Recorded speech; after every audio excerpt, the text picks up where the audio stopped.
Let's begin, guys, though, with Rudy Giuliani. Giuliani's role in the Trump administration's ousting of an ambassador reportedly has landed him in the midst of a federal investigation. People familiar with the matter tell the New York Times investigators are looking into whether Giuliani broke lobbying laws surrounding the firing of former ambassador to Ukraine, Marie Yovanovitch. FBI agents seized telephones and computers from Giuliani's home and office in Manhattan this week. According to sources, at least one of the warrants sought evidence related to Yovanovitch and her role as ambassador. The warrant also reportedly sought Giuliani's communications with Ukrainian officials who had butted heads with the former ambassador. According to the sources, that includes some of the same people who also were helping Giuliani seek damaging information about Joe Biden and his family, namely his son, Hunter Biden. The Times notes, quote, at issue for investigators is a key question. Did Giuliani go after Yovanovitch solely on behalf of Trump, who was his client at the time, or was he also doing so on behalf of the Ukrainian officials who wanted her removed for their own reasons? Last night on Fox News, Giuliani spoke about the federal investigation surrounding him. What have they said to you about what they're looking into? They haven't said anything to me. They won't explain to me what they're looking into for 2 years. We've called them 5, 6 occasions, said, tell us what you're investigating. We'll come in and address it. No, just come in and talk to us. Tell us about your whole life. Of course, that's ridiculous. And so I have to go as a lawyer on the search warrant. The search warrant is purportedly based on one single failure to file for representing a Ukrainian national or official. I never, ever represented a foreign national. In fact, I have in my contracts a refusal to do it because from the time I got out of being mayor, I didn't want to lobby. Never did it to Bush, never did it to Obama, never did it with Trump. And I can prove it. Just give me an opportunity. But they won't. Instead, they had a breakdown. I wouldn't say breakdown, but smash on my doors in a frightening way. Lucky I don't get frightened very easily. I handled them very professionally, and they handled me very professionally. So, Katty Kay, Rudy Giuliani reeling a little bit in that interview last night, trying to explain his role in this whole episode with Ukraine. Let's take a step back because so much has happened since then about what exactly is being investigated here in Rudy Giuliani's efforts, reportedly, to get Marie Yovanovitch, the ambassador to Ukraine, fired because she would not help in his effort to get dirt on Joe Biden and his family. It's such a throwback. Just listening to that Rudy interview and reading back over these charges again is such a reminder of the amount of kind of churn and sleaze, really, that was surrounding this episode. So what the FBI want to know is whether Marie Yovanovitch, who was the ambassador to Ukraine, was recalled from Ukraine purely because Donald Trump wanted her recalled because she wasn't helping Giuliani's efforts to get dirt on Joe Biden, or was there a more insidious quid pro quo with the Ukrainian government, potentially a legal quid pro quo with the Ukrainian government, where the Ukrainian government was saying, listen, this woman, this ambassador, who's well known for her anti-corruption efforts, she's being a real pain to us. She's trying to get involved in issues that are stopping us doing the kinds of maybe corrupt things that we would like to be doing. Can you get rid of her?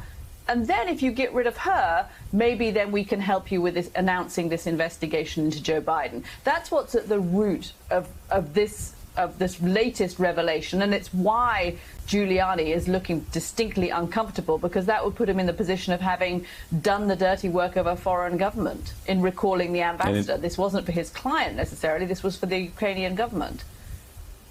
Right. And in fact, Jonathan Lemire, this was the basis of Donald Trump's first impeachment. All this in Ukraine was Rudy Giuliani working on behalf, the question is, of the sitting president of the United States to get an ambassador fired because she wouldn't dig up dirt on a political opponent. Yeah, it's a throwback to Donald Trump's first impeachment. Seems so long ago. That is the central question here, is why was this ambassador removed and at whose behest Giuliani was working, as Katty said. If this was simply what the president wanted and Giuliani in his role as the president's personal attorney was working on his behest, that's one thing. But if he was doing so because the Ukrainians wanted her out, that'd be very different.